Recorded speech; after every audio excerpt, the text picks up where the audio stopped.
Sir খুব জোর toilet পেয়েছে, যাব? না, জিহান টয়লেটে গিয়েছে, ও আসলে তবেই যাবি।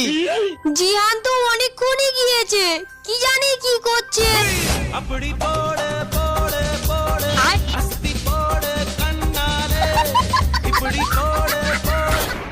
স্যার খুব জোর পেয়েছে, একটুখানি যাই না? আরে না না, একবার বললাম তো, একজন আসলে তবেই আরেকজন যেতে পারবে।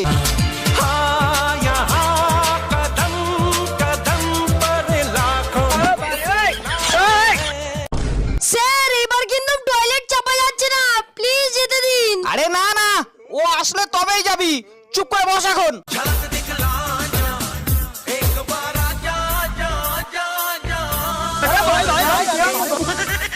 স্যার কি শান্তি। এ বাবা।